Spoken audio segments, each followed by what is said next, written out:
Hi everyone, welcome to another show of Mindset Adventure. I'm Tini and I'm here with Daniel Wood, who is a property investor, a public speaker, and a mentor. And I invited him today to talk to us about overcoming adversity, but we'll just see how this unfolds. So hi there, thank you for accepting the invitation. Tell us Well, about thank you so you. much for having me. I appreciate it. I'm honored to get to come on and be a part of your show. So hopefully I can provide some value to your listeners here today. I'm sure that's going to be the case. I'm curious about your story. I really want to know more about you and how you got started with all this. Okay, so short version of where I am today is I'm a property investor. So I've been able to, together with my wife, we run everything together, and we've successfully built a property portfolio that allowed us to, leave our jobs and spend time with our family, which has been amazing. But I can tell you, it hasn't been an easy journey. That's why I got so excited when you kind of asked me to come on and talk about adversity, because we've had our fair share. And I know a lot of people talking about starting to invest and becoming an entrepreneur. They make it sound like a fairy tale, how easy it is, and you just get started and then you become rich and wealthy and it's all fun. And there is a truth to it, but it isn't a straight line. There is a lot of challenges on the way. And the difference between those who really do succeed and those who don't, it's how hard they're willing to go through those challenges. And we've had our fair share. I'll say that. It's so important that you say that. Not a lot of people are that honest and transparent about the entrepreneurial journey. Because as you say, yeah, it sounds really cool. You just decide that you're going to do an entrepreneur, you choose what you're going to do, and that's it. But Exactly. It's like, for Mark Zuckerberg, he just felt like starting a company and now he's one of the richest people in the world. That's how it is, right? yes, exactly. He didn't stumble upon anything on the way to the No, top. exactly. And I mean, just imagine all the entrepreneurs that we don't talk about, how many heartbreaks there are and how many challenges there are. And I think one of the reasons why a lot of people quit halfway through is because we don't realize that a great book, one of my favorite books, is Think and Grow Rich by Napoleon Hill. I'm sure you've read it. Yeah. And one of the lessons in it is he calls it 3 feet from gold. Most people, when they're digging for gold, and they stop 3 feet before they hit that pay dirt, and they miss out on the real lesson and the real opportunity. And that's when you don't know, when you have never been told that entrepreneurship is tough, and you just think it's going to be win after win. You sometimes don't, when you get into that tough situation, you think it's just me, I'm not good enough, or I can't do it. And that's just not true. Every single successful person has been through incredible challenges and setbacks. And when you kind of realize that and still go through it, that's when you reach success. Yeah, but I'm curious, what do you think about this concept? You mentioned it about 3 feet from gold, but how do they know that there's one more layer or something like that? Oh, How, I can tell you how many times I asked myself that question. Let me tell you a little short about my story, how we got here, and you'll kind of see how I kept asking myself that question over and over again, and keep telling myself I'm only 3 feet from gold. Uh, so when we started out in property investing, I live in Sweden, so I'm born and raised in Sweden. And my dad's from the U.S. That's why I have this horrible accent, right?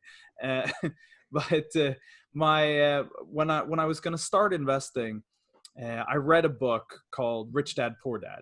So yep, lovely book.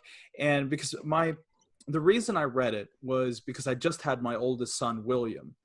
And when he was born, I realized that most kids go to daycare from about 7 a.m. to like 6 p.m. Meaning, and that would be the future for William, because I would be at work and, my wife would be at work. So he would be spending more time with his teachers than with us as his parents. And I said, I don't want that. I want something different. I want to be a part of my son's life, right? And so I was recommended Rich Dad Poor Dad. And so I read the book, and if someone watching, if you haven't read the book, I highly recommend it. It's amazing. And it taught me that you need to start creating assets. You need to start creating passive income. And the concept really excited me, but I had no idea how to do it. No one in my family is an investor or entrepreneur. But I saw a seminar about property investing. And so I went, and they taught about the potential of investing in the UK. So I'm from Sweden, but I said, well, look, if it's better in the UK, I'm going to invest in the UK. That's fine. I'd been there once in my whole life, but I decided to do it. And so I went over to the UK and I sat down for 3 days with my mentor, and he taught me how to invest. And we started my company and we set up the basics. And at the end of it, he introduced me to what they're called a sourcing agent. There's someone that finds deals for you. And so he introduced me to her. She was in Scotland, and a couple months later, she found us our first deal. And so we bought this little tiny flat up in Glasgow. The total cost, including the refurb, was about £30,000. And everything went perfectly. We got it rented out, and we started making £300 a month. And obviously that doesn't change your life, but at the same time it does. All of a sudden, I know I have £300 a month for the rest of my life. I just gave myself a £300 raise, £3,600 per year raise on my salary, just like that. And I got hooked. And so we dove in. We did deal number 2, 3, 4, 5. And in our first year, we went from, we literally had £3,000 in our bank account when we started out. We raised the money to do our deals. And by the end of the year, we had £1 million portfolio. So it was a pretty good year. I would say. Yeah, and this is the part of the story that you often don't hear. What happened was, because we were in Sweden, there were a lot of things that, that aren't the same if you're living in the UK and you're investing in your home country to if you're investing from abroad. And it kind of started slowly shaking and falling apart. And within, the next year or two, we realized that, we'd been tricked by builders, we'd been robbed by partners, and, the whole thing was, it was on a crooked base, and the whole thing came collapsing down, and we were on the brink of bankruptcy. So we went from, this excitement to start investing, this high of having £1 million portfolio, to a total collapse where my accountant called me and said, Daniel, it's time to bankrupt your company. And, I hadn't been sleeping for weeks because we had investors to pay and I had no idea how to pay them. And my accountant calls and says, you know what, you can bankrupt your company, just get rid of all that debt and start over from zero. And so I kind of went, wow, that sounds pretty cool. I mean, we screwed up a bunch, but I've learned a lot. Let's just reset and start over.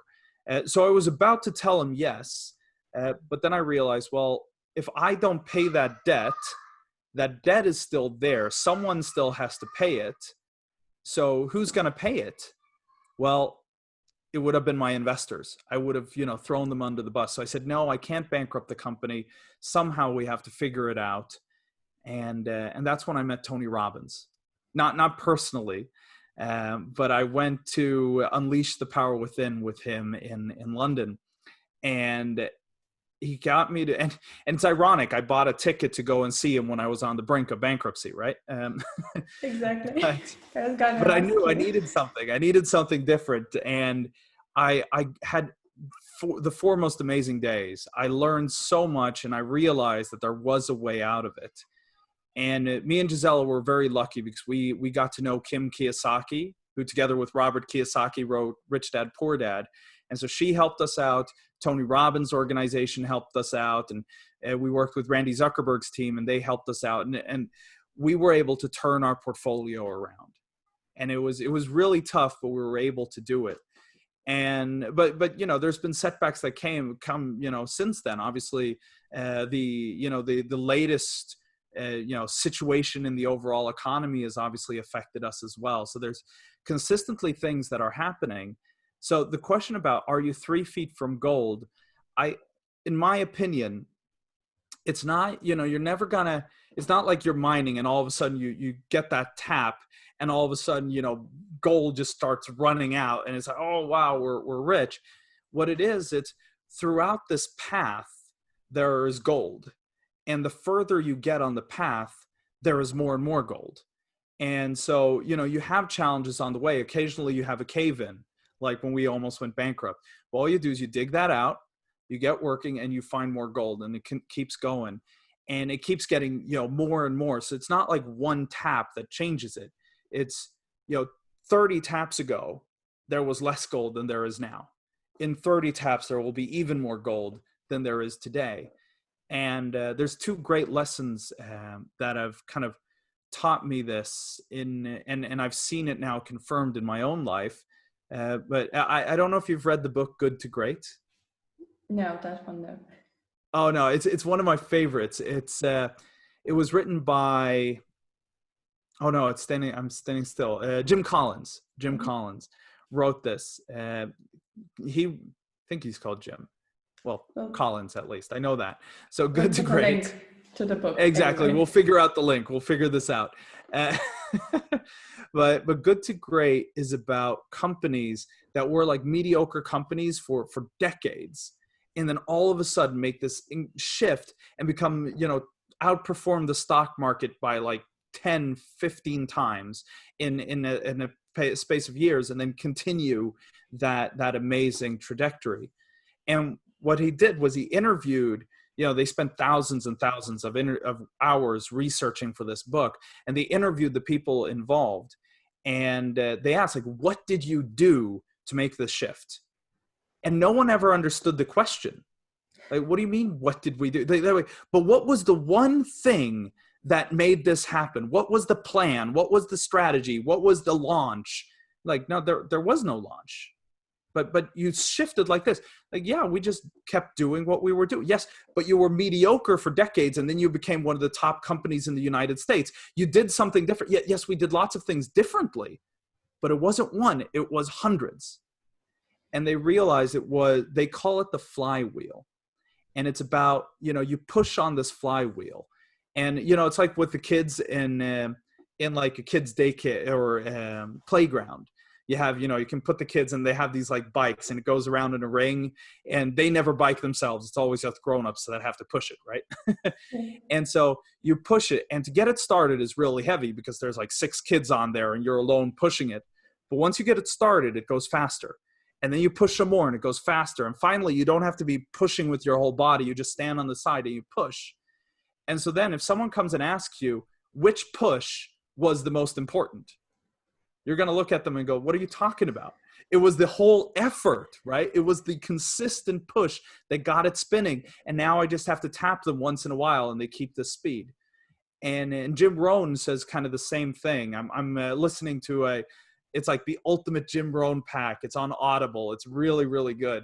And he says the key to success is just staying in the game longer. Figure out how to stay in the game.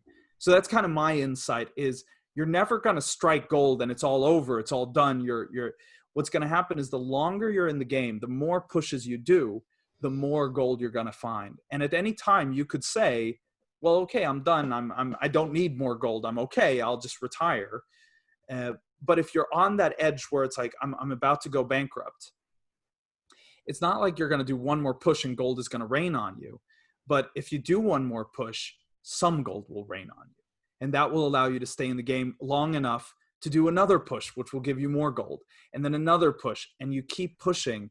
And finally, the gold is more than the cave-in. And finally, you're saved. Does that kind of make sense? It does, absolutely. Yeah, you've explained it beautifully. Thank you. I really love the analogy. And I think that what counts is not stopping. Whenever you hit something, an obstacle, and you feel the need to go back to safety, let's say, just to go further on the path. What would you say to someone who doesn't see results? You said that there's gold along the way, but is there a possibility that they're not on the right path? Well, absolutely. And I mean, at the same time, what it is there will be more and more gold, but at the beginning there's almost no gold. I mean, you're literally starting to dig, and you know, gold isn't on the surface, it's deeper down. So initially, you know, again, if we really overuse this analogy now, but you know, there at the beginning there might just be a piece of gold on every, you know, 10 meters, and then, you know, and then it goes down to every 7, and then every 10, and then every other meter. So as you, there will be more and more. So in the beginning, you might have to, you know, massive effort, and you feel like there's no reward. And what I always like to remind myself when I'm kind of feeling like I'm pushing and I'm pushing and I'm pushing and there's no reward there, a part of it is, as you say, you might be on the wrong path. Not, but I want to define that though. I don't mean that you're on the wrong path personally. It's just like the outward expression. And that's an important distinction. And I'll quote another smart, all my ideas, I take them from smart people. Okay. So I'm just kind of piecing together other smart people. So I'm going to quote Napoleon Bonaparte here, or paraphrase.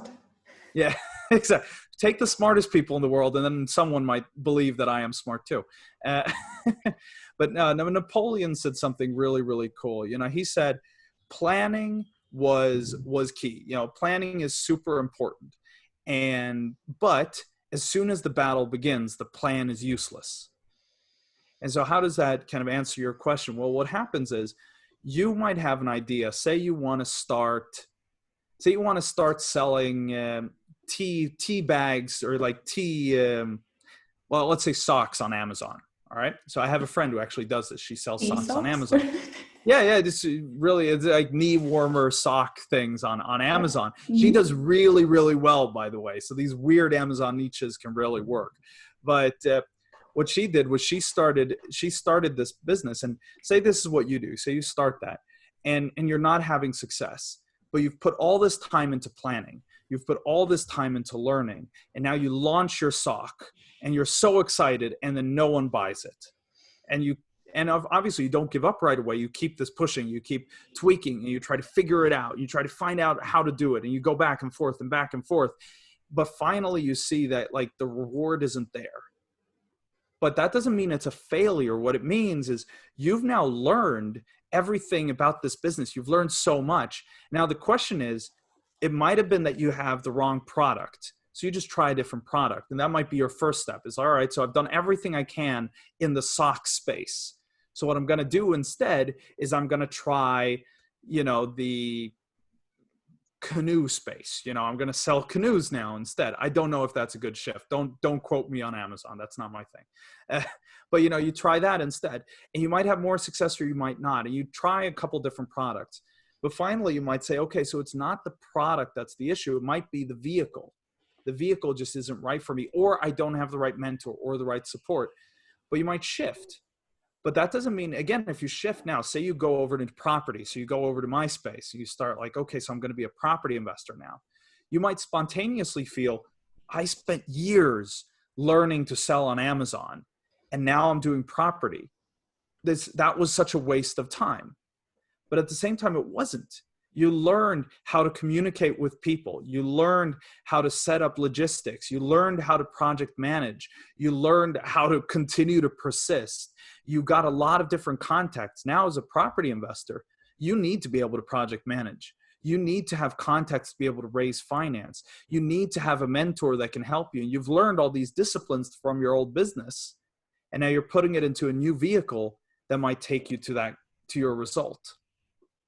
So you have to be adaptable. You have to see, I mean, 2 of my companies are event companies. And so imagine how they're going right now in the overall global space, right?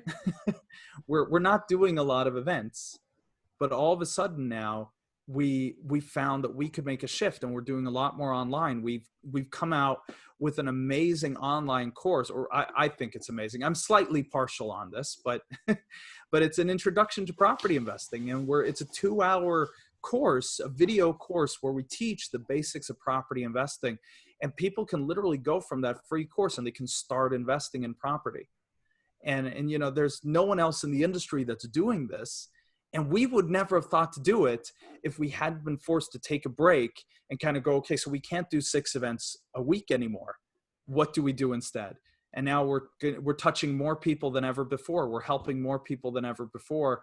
And we don't, we do Zoom calls, or we do group coaching, or we do just online courses. And we're giving so much more value to people because the courses are so much better now that, people can go off and start investing without ever having to meet me in person, without ever having to go and see their properties.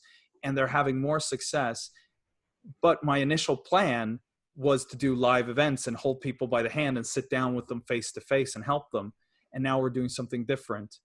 But that doesn't make my initial plan wrong. It just makes that I had to update it. Yeah, I like it. It's kind of like we're never on the wrong path. We're just on the right path, learning the things that we need to learn so that it feels like we're on the right path. Exactly. Yeah. It's all about your internal journey, about growing, about changing, about learning more. And then this, I can have a lot of trouble with this. I tend to like to believe that I'm right more often than I'm not. Okay. And I notice a lot of times that I'm wrong, and I have to kind of check my ego at the door and kind of say, okay, so my plan was to do this and it totally failed. Now, it's not the world's fault. It's not going to help me going and screaming at the world that they should do as I told them to. No, I got to take that feedback and go, well, I thought it was a good idea and no one in the world agreed. No one wanted to buy what I was putting out there. No one wanted to follow me on that journey. All right, so I have to do something different.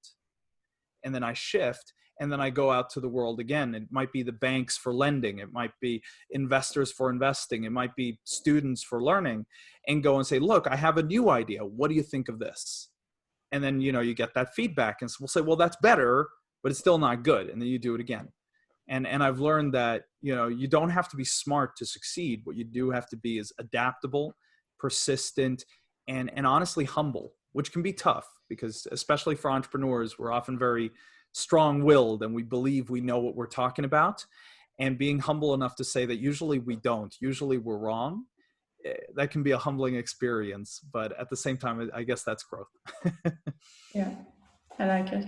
Yeah, I think you're right. Yeah. Where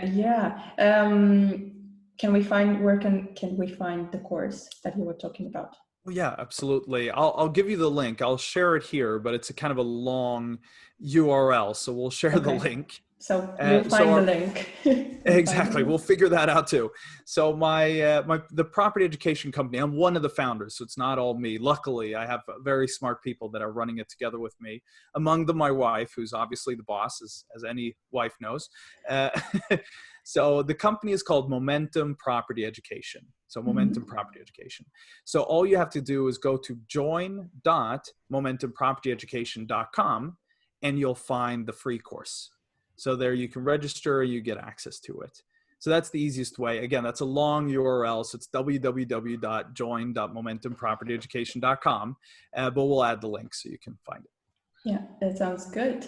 Do you have a tip that you would like to give people who are just looking to invest, but are just starting out? What would you tell them apart from the course? That would be a good starting point. Oh, obviously the course is the answer to any question. That is, the Holy Grail.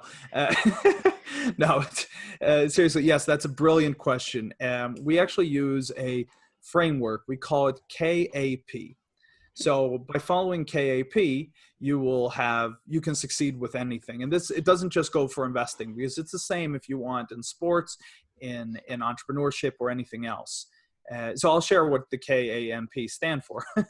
So the K stands for knowledge, because without knowledge, you shouldn't be getting into anything. You shouldn't get into an investment without understanding it, without knowing it.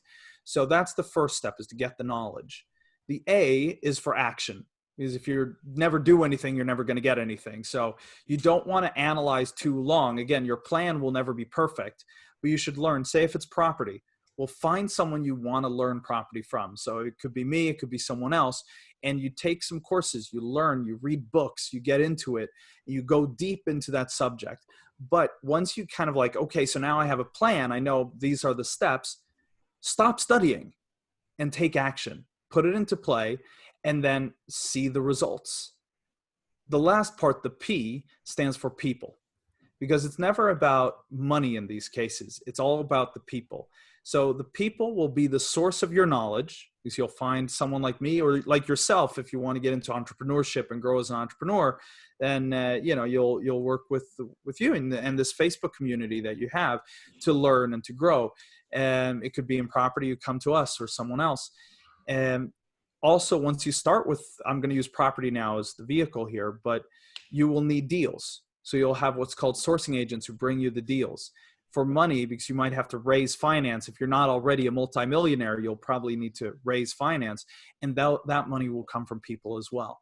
So by using the KAP, you can succeed in anything. So first you get the knowledge, you make sure to take action, and you surround yourself with the right people, the people that can bring you the deals, the people that can bring you the money, and the people that can support you when things go wrong. And I'm choosing that word for a reason. I don't say if things go wrong, I say when things go wrong, because it's not about, things will go wrong. It's just how quickly can you fix them? Because if you catch it right away, it's not going to become a problem. You're probably not even going to notice it. But if you let it fester, that's when it can bring your business down, like it almost did for us. Yeah, because that would be my quick tip. Quick tip, yeah. Because it's not always about not making mistakes, because we all do them, and we learn better when we make the mistakes, as opposed to someone telling us, hey, if you do that mistake, I've got the solution. But unless you go through it, you're not going to appreciate the advice or just know how to deal with the situation properly. Absolutely. I mean, Darren Hardy talks about that in his book, The Compound Effect. He says, whenever you act, there are only two possible outcomes. Either you succeed, which is great, or you learn, which is just as good. So you never fail. You only fail when you give up. If you take action and you have a setback and you have a learning experience, all you do is what Brian Tracy says. You look at what went well, what didn't go well, and what am I going to do differently? And then you act again. And finally, you'll reach your goal. Yeah, that's so inspiring. Thank you for that. Where can people find you if they want to connect with you, apart from so either you join the course or you can join our Facebook community. It's International Property Investors. So it's a community of both experienced investors and complete rookies who've never done any type of investment. So it's a great community. People are very, very helpful. I do Facebook Lives literally every morning, kind of sharing some advice and tips. And if you have any question, it's not only me that answers, but usually you'll get a dozen answers from experienced investors or new people who want to meet up and joint venture, get to know each other. So International Property Investors has become a really cool property community. Okay, so everyone make sure to check the group out and the course. Thank you so much for being on the show. And do you have any parting words? Well, again, thank you so much for having me. I'm honored to be here. And for anyone watching, if I can support you in any way, connect with me in the group, ask any question of me in the International Property Investors group. We love when people come in and ask questions. The community kind of rallies around it to support you. So if there's any way I can help, I'm happy to. So thank you so much for spending this time with me. Thank you so much for having me. I really appreciate being here. My pleasure. Thank you everyone for watching, and until next time, I'm sending you all a big hug and have fun.